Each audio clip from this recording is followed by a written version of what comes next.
بسم الله والصلاة والسلام على رسول الله. ازيكم يا حبايبي؟ عاملين ايه؟ يا رب تكونوا بخير. زي ما انتوا شايفين كده هنعمل مع بعض بإذن الله كعك العيد الدايب الجميل بتاع جداتنا وبتاع أهالينا، اللي بيدوب في البق بطريقة سهلة وبسيطة. وبإذن الله المقادير هتكون سهلة بالنسبة لكم والطريقة كمان.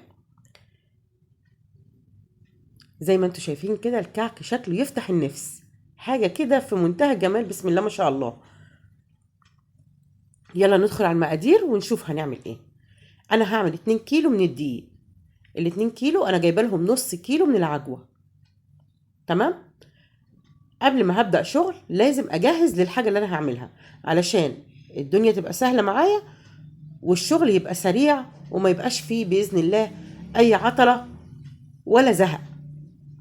اول حاجه هجهز العجوه بتاعتي، هحط لها معلقتين من السمنه السايحه وكمان معلقه من القرفه لو انت حابه، وهتبدأي تعمليها قد البندقية صغيرة كده.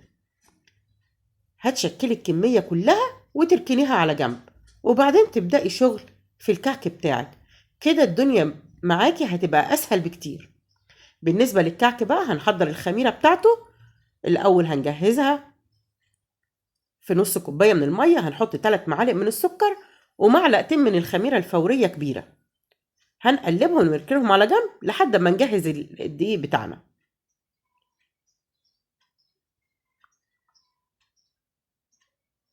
احنا عملنا الكعك بدري السنة دي بإذن الله علشان حبايبنا اللي عايزين يبدأوا يعملوه يعرفوا المقادير والطريقة وما يكسلوش وما يستصعبوش حاجة.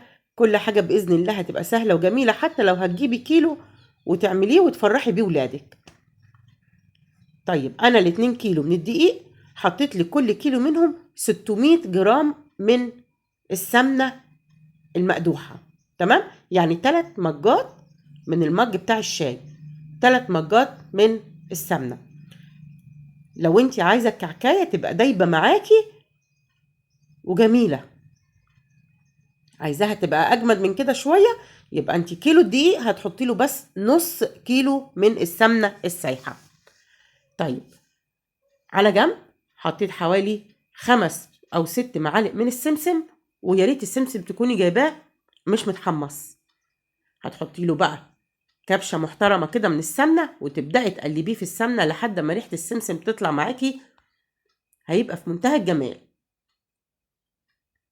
بعد كده على طول بعد ما السمسم يتقلب معاكي هتحطي على ال2 كيلو من الدقيق، انا جايبه له ازازه من ريحه الموز بس، مش اكتر من كده، انا بحب الريحه ديت في الكعك. وهتحطي السمسم بتاعك على طول وتقلبيه.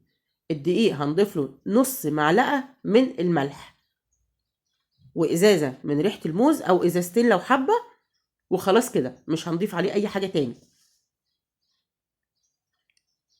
ده كده الكعك الدايب الجميل اللي احنا اتربينا عليه.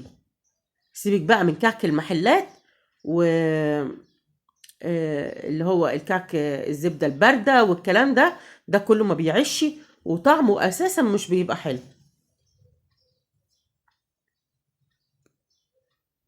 كده بقى احنا بنقلب الدقيق مع السمسم والريحة اللي احنا حاطينها له تقليب كويس. في الوقت دوت بكون انا بقدح السمنة على النار.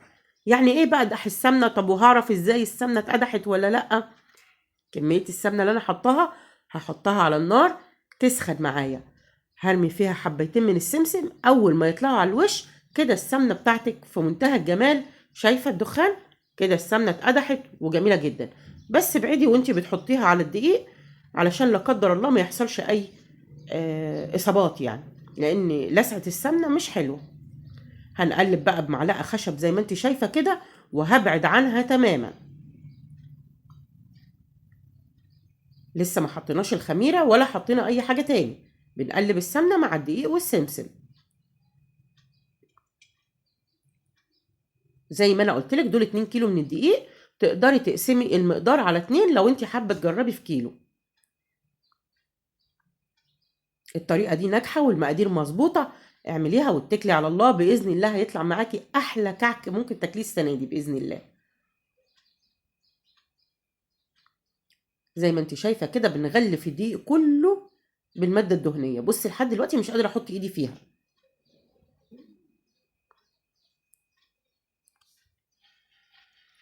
بنقلب بالمعلقه لحد ما نقدر نستحمل ان احنا نحط ايدينا على الدقيق ونبدا نبسه بايدينا بقى.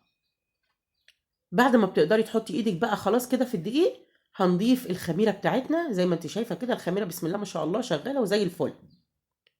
وهنقلب الخميره مع الدقيق. آه، الدقيق الكعك يا جماعه بيتبس مش بيتعجن. تمام؟ عشان تاكلي كعكايه حلوه ودايبه بتبقى مبسوسه مش معجونه. يعني انت ما تقعديش تشيلي وتحطي في العجينه وتعجني فيها على ان هي هتعملي عيش، لا، بتبسيها بس بسيط بايدك، بتقلبي المكونات داخل الدقيق. كل كيلو من الدقيق هنحط له كوبايه من اللبن، يبقى الاتنين كيلو دول هضيف لهم كوبايتين من اللبن وكمان حوالي ربع كوبايه من الميه. بس هضيفهم بالتدريج لحد ما الدقيق بتاعي يتظبط ويبقى خلاص مش محتاج لأي مادة سايلة. هعرف ازاي؟ اتبعي معايا الخطوات. بس انزلي بسرعة اشتركي في القناة ودعمي زر الجرس وحطي لي لايك حلو واطلعي بسرعة شوفي الدنيا هتتظبط معاك ازاي وازاي هتاكلي كعكاية في منتهى الجمال. بصي هنضيف المية بالتدريج كده الأول ونقلب العجينة لحد ما تشرب المية اللي احنا حطيناها.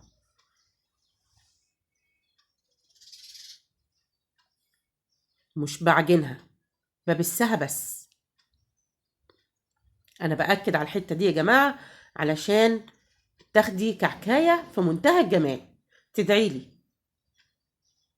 كل ما بحط ماده سايله ببدا اجرب العجينه بتاعتي في ايديا، اذا ما حصلش فيها اي تشققات يبقى كده العجينه بتاعتي بقت مظبوطه ومش محتاجه حاجه تاني، لان الدقيق بيختلف من نوع للتاني ومن مكان للتاني كمان. كده انا كل ما بضيف ماده سايله لبن او ميه بختبر العجينه بتاعتي. بصي لسه مشققه. بصي المنقاش بياكل فيها ازاي. طالما المنقاش بياكل فيها كده يبقى هي لسه مش مظبوطه. كده انا ضفت لها ماده سايله تاني اهو. هبدا اضيف بقى في اللبن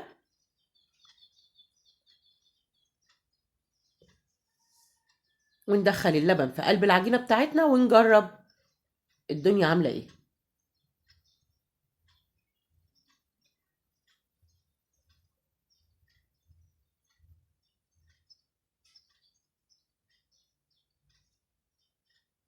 شايفه كده هي زي الفل وخلاص مش محتاجه حاجه تاني. كده انا كنت ضفت لها كوبايتين اللبن وربع كوبايه الميه.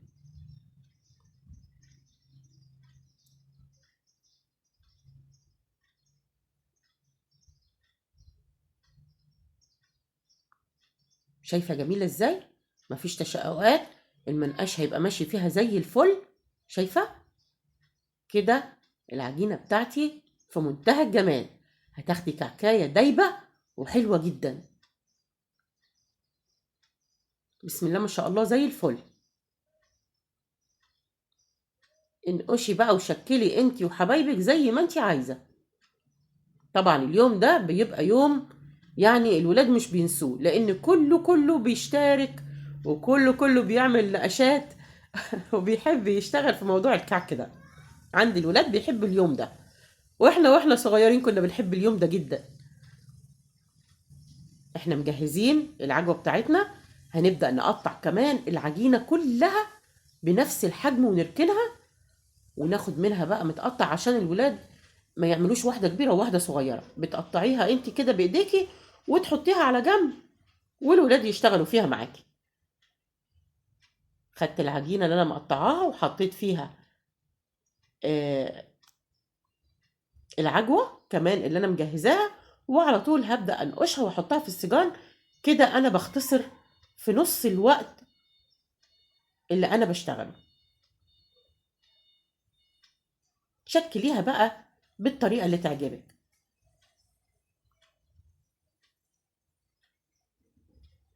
كل ما بتزودي فيها النقشة كل ما بتشيل سكر وبتبقى أحلى. انت عارفة الولاد بيحبوا السكر أكتر حاجة يعني، حتى لو فيها عجوة هم برضو عايزين فيها سكر. بس كده بتشكلي الكمية كلها وتحطيها مرة واحدة على 180 وتتابعيها في الفرن. أول ما بتاخد معاكي وش من تحت ما تنتظريش عليها لحد ما تنشف منك في الفرن، ممكن تفتحي عليها الشواية تاخد وش من فوق وخلاص على كده، وتطلعيها بعد ما تبرد ترش عليها السكر أو حسب الطلب، وبالهنا والشفا. وكل سنة وانتم طيبين، بإذن الله هتاكلي أحلى كعكاية وإن شاء الله هتدعيلي.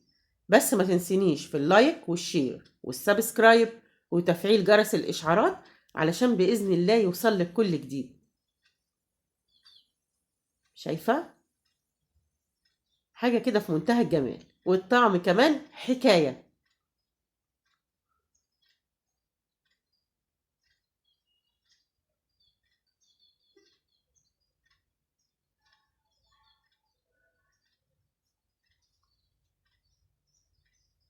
بس خلاص، شكرا لكم والسلام عليكم ورحمة الله وبركاته.